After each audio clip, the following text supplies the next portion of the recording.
जितने मंदिर, गुरुद्वारे, चर्च, मस्जिद हैं, हम एक मंदिर की बात करें, गुरुद्वारा चर्च और मस्जिद की बात छोड़ दें तो 3.5 से 4 लाख करोड़ रुपया एक मंदिर में डिपॉजिट है। गुरुद्वारे अलग है, अन्य मंदिर अलग है, अन्य चीज अलग है।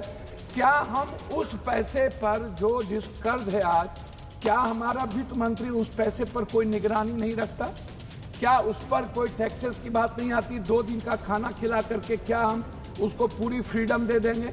दूसरी तरफ जितने बाबा लोग हैं इस हिंदुस्तान, किसी के पास 2000 करोड़ का है, 10,000 करोड़ का है, वो लोग जो फंडिंग रेज किए उनको जिस तरीके से अकूट, आप यदि मैं सब बाबा का नाम नहीं ले पाऊंगा क्योंकि सभापति महोदय आप भी समझते हैं कि हिंदुस्तान में मतलब फकीरी और अमीरी ये दोनों में मजा है। बहुजन नायकों के इतिहास को समेटे 2025 का बहुजन कैलेंडर आ गया है। आज ही बुक करिए अपना बहुजन कैलेंडर। लगभग 2024 में भारत पर विदेशी कर्ज 711.8 अरब डॉलर, मतलब 101 लाख 96 लगभग करोड़ का हम पर कर्ज है। जो यह कर्ज क्या भारत चुका सकता है? तो मेरा आग्रह सभापति महोदय आपसे है, इस हिंदुस्तान में 3 चीज पर कभी भी मूल्यांकन नहीं हुआ। एक है जितने मंदिर, गुरुद्वारे, चर्च, मस्जिद हैं, हम एक मंदिर की बात करें, गुरुद्वारा और चर्च और मस्जिद की बात छोड़ दें तो 3.5 से 4 लाख करोड़ रुपया एक मंदिर में डिपॉजिट है। गुरुद्वारे अलग है, अन्य मंदिर अलग है, अन्य चीज अलग है। क्या हम उस पैसे पर जो जिस कर्ज है आज, क्या हमारा वित्त मंत्री उस पैसे पर कोई निगरानी नहीं रखता? क्या उस पर कोई टैक्सेस की बात नहीं आती? 2 दिन का खाना खिला करके क्या हम उसको पूरी फ्रीडम दे देंगे? दूसरी तरफ जितने बाबा लोग हैं इस हिंदुस्तान में, किसी के पास 2000 करोड़ का है, 10,000 करोड़ का है, वो लोग जो फंडिंग रेज किए हैं उनको जिस तरीके से अकूट, आप यदि मैं सब बाबा का नाम नहीं ले पाऊंगा क्योंकि सभापति महोदय आप भी समझते हैं कि हिंदुस्तान में मतलब फकीरी और अमीरी ये दोनों में मजा है।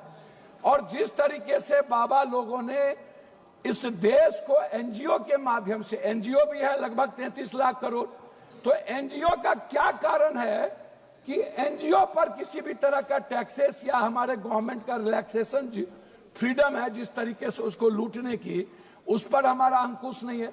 दूसरा है सीएसआर फंड। सीएसआर फंड, आप बड़ी बड़ी जो कंपनियां हैं, बड़े बड़े जो हमारे ही सरकारी कंपनियां हैं, वो सीएसआर फंड क्या करती है सभापति महोदय? वो कहां लगाता है, किसको देता है, किस एमपी के क्षेत्र में बात करके? अध्यक्ष सभापति महोदय बात तो करने दिया, हम इतना 9 बार तब बेकार। मेरा कुछ नहीं कहना अध्यक्ष महोदय, नोटबंदी के बाद आप उठा के देखिए 16.99 लाख करोड़ डिमोटाइजेशन का मामला था और उसके पहले 35.99 लाख करोड़ का था, आज भी 35.99 लाख करोड़ का है। कितने लोग मरे? यदि आप घंटी बजा दिए हैं तो मैं बोल नहीं पाऊंगा। मेरा सिर्फ रिक्वेस्ट आपसे इतने है अध्यक्ष महोदय, मैं सब कुछ रख देता हूं, मैं आता हूं हेल्थ और एजुकेशन पे, मैं वहां रख दूं, ठीक है? मैं आता हूं हेल्थ और एजुकेशन पर अध्यक्ष महोदय आपसे। हमें आप एक बात बताइए कि इस बजट में हेल्थ पर अल्ट्रासाउंड, सीटी स्कैन, एमआरआई या मिडिल क्लासेस के लिए आप यदि सभी पर जीएसटी 28% जीएसटी लगभग सीमेंट पर, आप एजुकेशन पर पूरा जीएसटी लगाए हुए हैं, पेंसिल पर, कलम पर, दवात पर, किताब पर, बच्चे पढ़ पाएंगे? अध्यक्ष महोदय, सभापति महोदय, मैं आपसे बहुत क्लियर आग्रह करना चाहूंगा, हमको एजुकेशन, सबसे ज्यादा गरीबी भ्रष्टाचार से है। भ्रष्टाचार के समाधान पर हम कभी इस हिंदुस्तान में, इस सदन में चर्चा सही तरीके से नहीं कर पाते। उसका समाधान क्या होगा, उसका सोल्यूशन? जीएसटी में सबसे ज्यादा भ्रष्टाचार, सबसे ज्यादा छोटे छोटे व्यापारियों पर जीएसटी। अध्यक्ष महोदय, यदि मैंने टेंडर लिया 1 लाख करोड़ का और हम उस टेंडर को छुपा करके 50,000 करोड़ कर दिए तो जीएसटी की चोरी, हम किसका चोरी कर रहे हैं? तो जीएसटी एक बड़ा अभिशाप, वरदान नहीं है, वो इस कंट्री के कॉमन और मिडिल क्लास के लिए सबसे बड़ा बोझ है।